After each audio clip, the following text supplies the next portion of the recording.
This episode of Principal Center Radio is brought to you by the Project-Based Learning Network. Dr. Amy Bader, the director, is a professional curriculum writer and the leading expert on standards-based PBL. She trains teachers how to write high-quality PBL units in the Project-Based Learning Curriculum Developer Certification Program, and she teaches leaders how to implement successful PBL initiatives in the Project-Based Learning Instructional Leader Program. Learn more at principalcenter.com/PBL. Welcome to Principal Center Radio, helping you build capacity for instructional leadership. Here's your host, Director of the Principal Center, Dr. Justin Bader. Welcome everyone to Principal Center Radio. I'm your host, Justin Bader, and I'm honored to welcome to the program Chris Joffe. Chris is the founder of Joffe Emergency Services, where he works with more than 2,000 schools across the United States with about 650 employees in 34 states. He served as an EMS first responder, studied paramedicine at UCLA, and holds a master's in technology, business, and integrated design from the University of Southern California. And he's the author of the new book, All Clear: Lessons from a Decade Managing School Crises. And now, our feature presentation. Chris, welcome to Principal Center Radio. Thank you so much for having me. I'm excited to be here. Well, I'm thrilled to have the opportunity to speak with you about a topic that we're never thrilled to think about, but need to, and that is when a crisis occurs. And I wonder if we could start just by having you say a little bit about how you got into this world of crisis management. Absolutely. I mean, as you said, so I started as an EMS first responder. I was responding to 911 calls, and at the very beginning, quite frankly, I was just frustrated. That's really how this all started. I was frustrated because I would get to a scene and I would find a patient and I would find people standing around that patient, but frequently nobody had started to help. Nobody knew what to do. Nobody felt comfortable or confident. For whatever reason, people weren't actively helping the patient that needed help. And so I started a CPR and first aid training business. And I thought, okay, I'll just try to get people to help when somebody else needs help, when somebody else's safety depends on them. And then over the course of time, I started training schools, and schools decided that CPR and first aid training wasn't far enough. They said, hey, can you help us with our fire drills and our earthquake drills? I'm based in Southern California, so earthquakes are our natural disaster du jour. And they said, can you help us with those too? And over the course of time, that became then lockdown drills and crisis management and helping to respond after a crisis had occurred.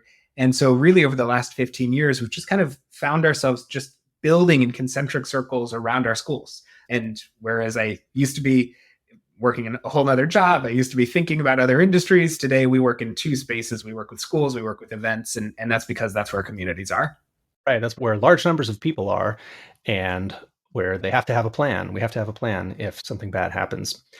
Well, take us into the anatomy of a crisis. And I know your book is very well organized to help us understand kind of every phase of a crisis, even starting before one occurs. Help us think about the overall structure of a prepared approach to thinking about crises. Yeah, this is the fun of the work. I think so often people think about crises as really unique or novel experiences. And one of the things that the book focuses on, that I focus on in my work, is that quite truthfully, the first few minutes of any crisis could be different, right? The impetus might be different if it's an earthquake versus if it's a lockdown, or if it's a fire versus a medical emergency.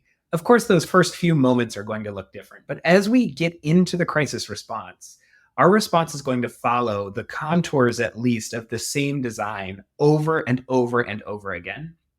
And what's great about that, I'll kind of start with the end in mind, and then I'll back you through the process here, is that means that when we prepare for a fire, or when we prepare for an earthquake, or we prepare for a lockdown, or we prepare for a medical emergency, we're preparing for all emergencies. It means that our work is exponentially more valuable because of the fact that we are able to translate that work across multiple different scenarios.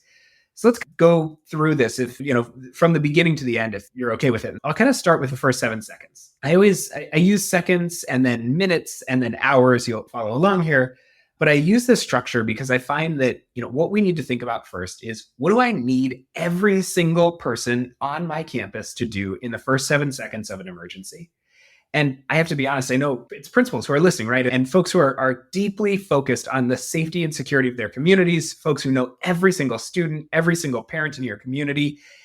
We often think as principals and as leaders about how we're going to be the ones to take charge. And I have to tell you, in the first 7 seconds, we don't even have time to understand sometimes the depth or breadth of the emergency. And so the first 7 seconds are about just acknowledging that this thing is actually happening, bypassing denial, acknowledging that this thing is happening, and then maybe, just maybe, directing those immediately around you and getting yourself into a position of safety. And so frustratingly, I know for our principals, this is not the time where you're like communicating and talking to families and leading the media statement. This is the time where you're actively just kind of processing what is happening and getting yourself to a place where you can even begin to take leadership. And again, whether that's a medical emergency, a person on campus who doesn't belong there, or a fire, doesn't make a huge difference. Of course, how you get yourself to safety is going to vary very significantly. But that you need to get yourself to safety to start is not. Then we'll kind of progress through those next few minutes. The minutes become this focus of doing really what our principals do best, right? Making decisions, building communication, and getting that communication to the people in our communities who need it.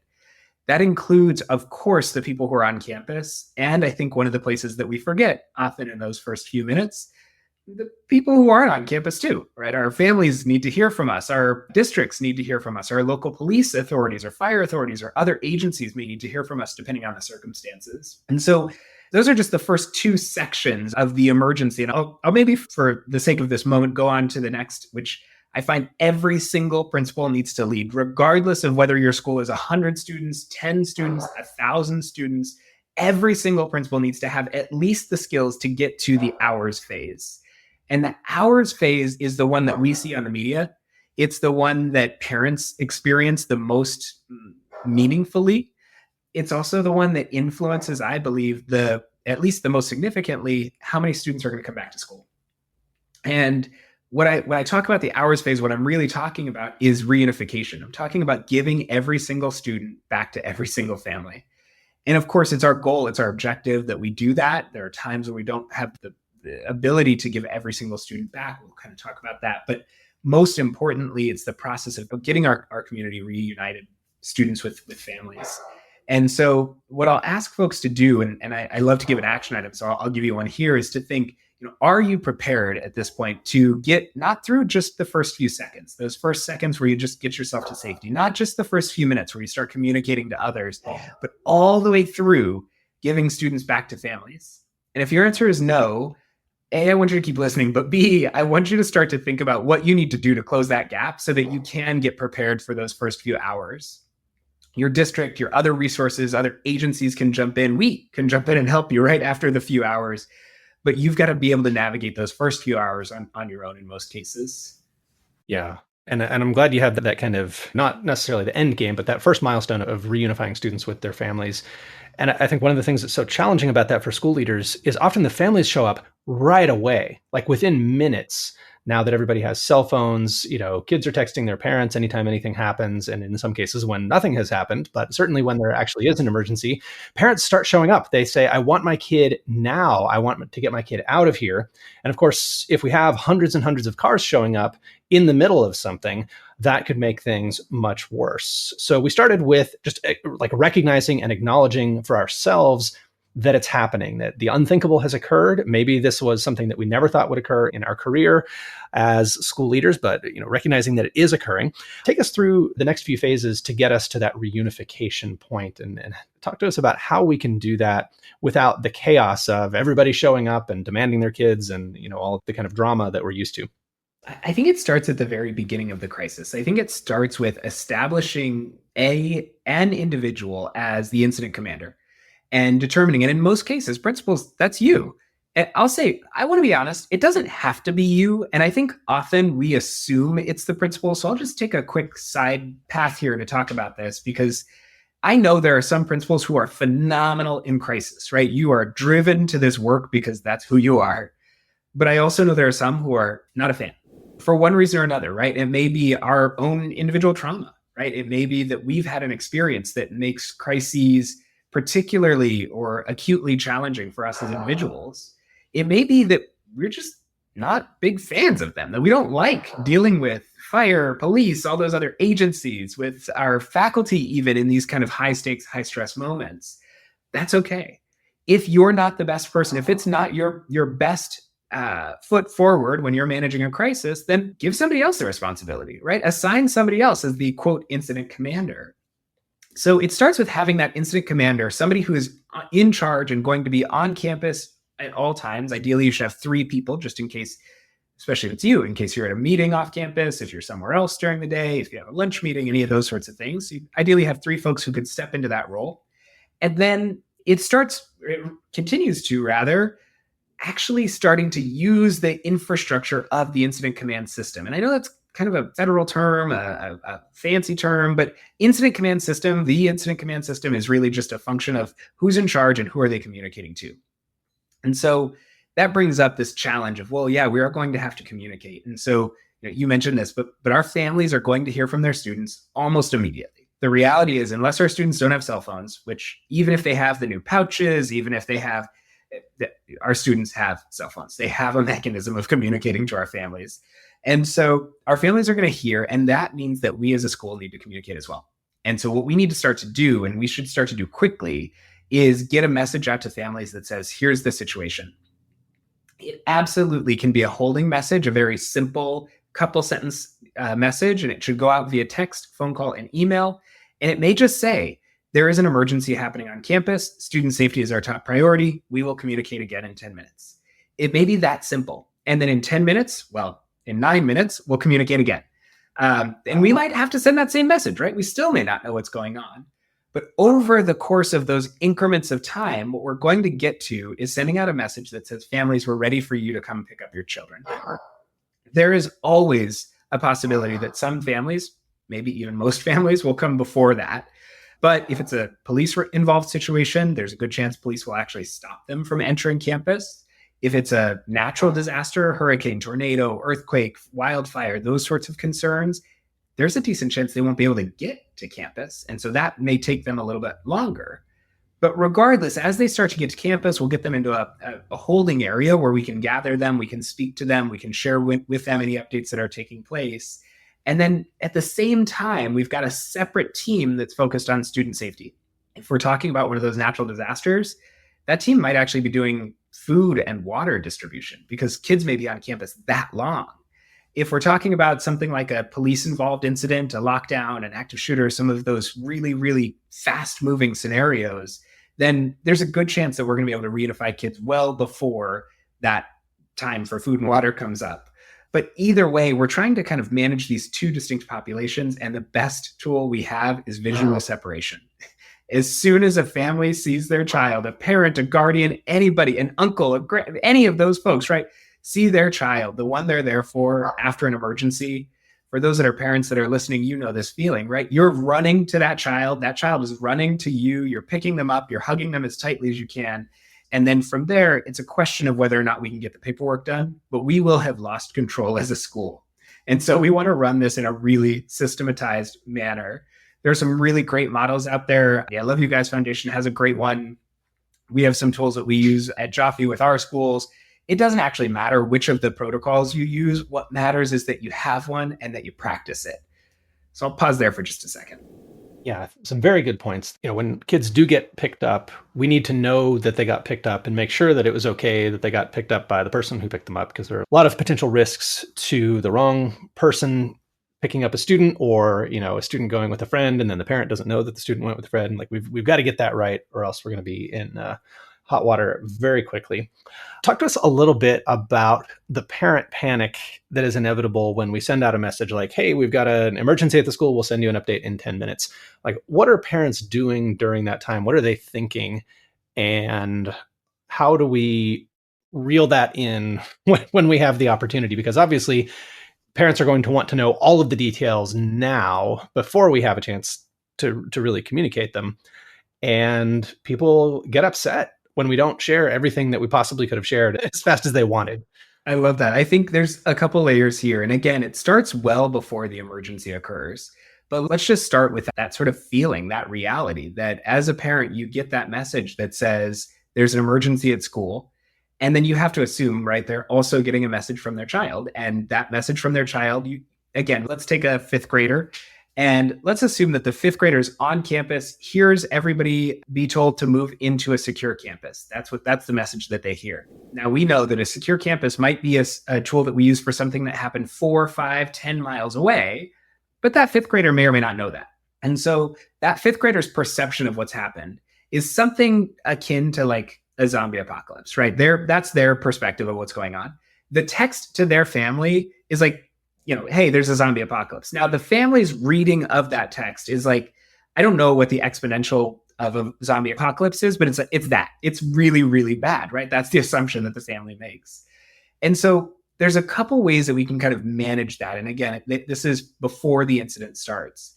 The first is at the beginning of the school year, I like to stand up and talk with our families across the entire network of our schools and say, everybody, this is the timeline of the disaster. This is what you can expect to hear and see. And here are some of the terms that we're going to use on campus in case your children use them. So let's define, let's articulate, let's set expectations at the very beginning of the school year. Then everybody's doing these drills. You're required to do a variety of drills depending on what state you're in all throughout the year. Use those systems again. So send out a phone call, a text message, and an email that says we're activating our fire drill procedure. If this were a real emergency, you would receive a holding message that said, there's a fire on campus. We're evacuating all students. Student safety is our top priority. We'll text you again in 10 minutes. And remind families of that. And then you can then follow up. And by the way, I know this sounds like a lot of work. It is. But you can then follow up with an email and say, families, I want you to know this is what we experienced in our fire drill today. This is what we learned from our fire drill today. And this is what would have happened if it were a real emergency. You're bridging that dialogue all throughout the school year so that when you face a real emergency, you have the ability to hearken back and say, remember 2 weeks ago when we did our fire drill and we did exactly what we said we would do at the beginning of the school year? Well, that's what we did during this real emergency. And it gives you that power. It gives you that sort of routine even that you can then fall back to. And so you're actually doing two things with this. The first is you're training your community. You're kind of setting expectations. You're giving them a foundation of what to expect. But the second is you're building your muscle memory as a leadership team. And so now you know those text messages are going to families. You know those phone calls are going out because you've tested, you've checked, and you've had the survey data back to prove that data was or was not getting out. And so your systems are that much tighter as a result of just having practiced.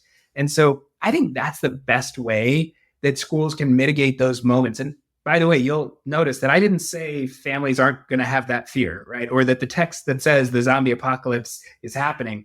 I'm not saying that's not going to happen. I'm saying instead, I think we can kind of build these systems so that in parallel to that really scary text that a family receives, they're also getting something more familiar to them, something that we told them they would receive, and something that reinforces our commitment to their child's safety. Yeah, just setting that expectation and getting people in the habit of expecting a follow-up. Okay, I'm getting some notification. It does not tell me everything I want to know, but I'm used to that. I'm going to get a follow-up later, so I'm not going to panic in the meantime. Or I may panic, but I'm at least not going to show up on campus banging on the door in the next 10 minutes. So there's a lot in the book about those early phases, about the initial response and through reunification. Talk to us about what happens after a crisis, because we might breathe such a deep breath of relief at the end of the immediate crisis that we forget to think about what happens next. So what does need to happen next after reunification? Yeah. So there are a couple of analogies that I use to describe crises. And the first, everything we've talked about is it's like climbing the biggest mountain you've ever climbed in your entire life. And you get to the very top, you reunify every child, you send home your faculty and staff, and then you look up and you realize that you're just at the base of the very next mountain. And that mountain is even bigger than the one you just came over. Because the reality is, after the crisis, especially if we have students or staff who have been physically injured or worse, we're going to have this incredible burden of responsibility for our communities to care for them, to bring them back together, to build unity, to reconnect with them, to explain what happened, right? To do all of those different things. And at the same time, these were members of our community too. And so we have to remember that as leaders, that we have our own experience and our own grief, our own response that we'll now have to manage. And so I'll use this same sort of structure where we go from the hours into the days, and I'll set some milestones for folks. As we jump from reunification, as we jump to that next phase, we're looking at the 7 days after the emergency. And in general, what I'll say is that by the 7th day, this sounds like another reference, but by the 7th day, we need to be in a position where we can reopen school. Students and adults benefit from routine. We know that to be true. And so the faster we can bring our communities back together. Now, I will say, I really don't like the word always. I also don't like the word never. So there are always extenuating circumstances to this, or circumstances that will warrant a different response. But as a general rule, I like to have folks back in school, at the very least in modified school days. So maybe we're not doing academics yet, but we're back on campus with counseling. Maybe we're not doing counseling even. We're just back on campus, being on campus together and talking with one another. So the structure might look different, but we're back on campus. And that's a really important piece. It's also really important that faculty and staff get back. Frankly, we saw this during COVID. The longer folks were away from our buildings, the more scary our buildings became. Right. And so especially if the emergency wasn't directly on campus, we deal with these often where there's an incident off campus at dismissal, or a kidnapping or something that may have happened to a community member, but be kind of separate physically from the community itself. And so in those circumstances, even more so, we need to get back on campus so that we can all sort of recognize that campus is safe, campus is secure, campus wasn't the center of the concern. Again, of course, if that in fact is true. But then as we kind of move from the days into the weeks that follow the emergency, this is where we come back to this idea of what is our, quote, new normal. And again, we've used that word a ton in the COVID response, even in the early days to COVID and the post-COVID, whatever you want to call that. That it's a bit tired, that phrase. But what I'll say is I find that some school leaders, some principals have this desire to say, we're going to go back to normal. And that normal is a frame or a source of comfort for us as a leader. It's probably not the source of comfort for the community. And oftentimes the solution for our community is to say, we're not going to go back to normal. We're not going to pretend that day didn't happen. We're not going to look beyond it. We're going to allow that to become woven in as part of the texture of our community. Now, again, this ranges broadly depending on what the incident was. One of my favorite stories is we had a school that nearly burned down in a wildfire. And the fire burned, basically up to the edges of campus. And as the school leader evacuated and evacuated students and everybody, of course, people are now safe because in those first few seconds and minutes that was taken care of. In the next few minutes, they grabbed portraits off of the wall. They were old portraits that were really important to the school. And so as we entered the weeks phase, there was this beautiful symbology of, what remained of the school. We still weren't sure if the school was sound, actually. And so we had these beautiful sort of symbols of who the school was and what the school was that we were able to hold on to. And that's sort of the focal point of those weeks that follow. What I'll say, though, is that often we think about crises into the weeks and then we forget that there are next phases. And although we won't dig deeply into them today because there's lots and lots of resources that will be at your beck and call as you get into that space as a principal, as a leader who needs them, the reality is that crises will sit with a community for months to years. And so in the book, in fact, I describe kind of what are the remnants of a major crisis 7 months later, and then even 7 years later. If I kind of go all the way back to the beginning, back to that very first milestone of getting back on campus, one of the things I want folks focused on is what is our attendance rate as we come back? And a measure of that, a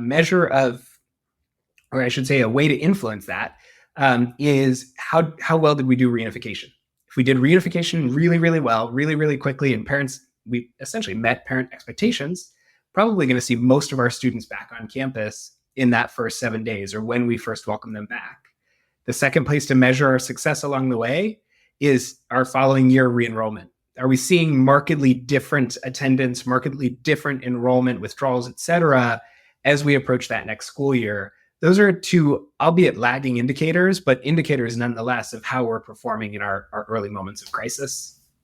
So, Chris, there's a lot to think about there, both in the early hours and days and over the long term.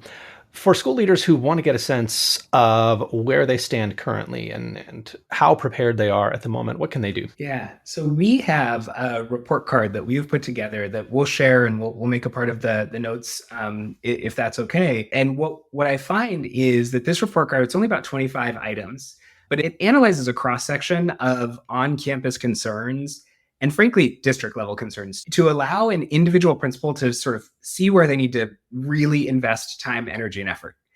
If you're finding that your leadership, there's a big bucket around leadership, and it talks about succession planning, as we just talked about. You need not just one incident commander, but a few. It talks about training. How are you actually training staff as they enter campus, as they join you? How are you training your leadership team as a whole to manage crises? So buckets like that.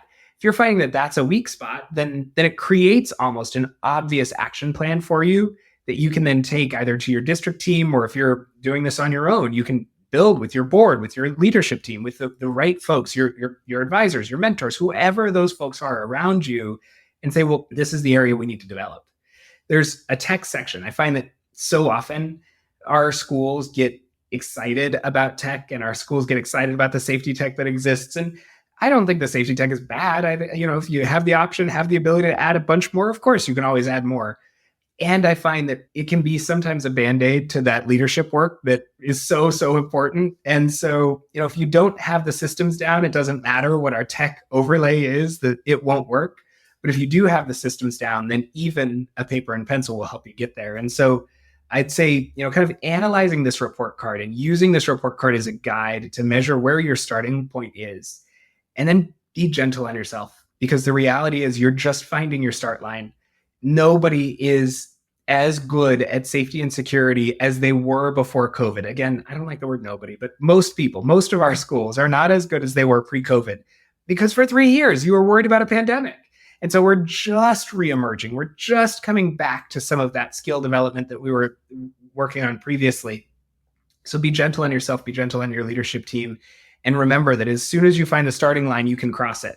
And you'll just work your way one step at a time towards that finish line. But it's about crossing that start line to start. So the book is All Clear: Lessons from a Decade of Managing School Crises. And Chris, we'll put a link in the show notes, but if people want to access that report card and do some kind of self-assessment for their own preparedness as a school, where's the best place for them to go online, and where's the best place for them to go to reach you? Yeah, so I'm on all of the social platforms, LinkedIn, etc., just as Chris Joffe, and it's Joffe. And then our website is Joffe, Joffe, emergencyservices.com. And it's a terrible, terrible double E there, so feel free to Google it instead. But we have the report card up on the website as well. It's always on social. We're resharing it constantly because we find it's probably the most valuable tool we have for leaders specifically, because so many of us just need to figure out where that start line is. Well, Chris, so thank you so much for joining me on Principal Center Radio. It's been a pleasure. Thank you so much for having me. I hope this was helpful, and I hope some principal is able to take a first step because of this conversation. Thank you. Thanks for listening to Principal Center Radio. For more great episodes, subscribe on our website at principalcenter.com/radio.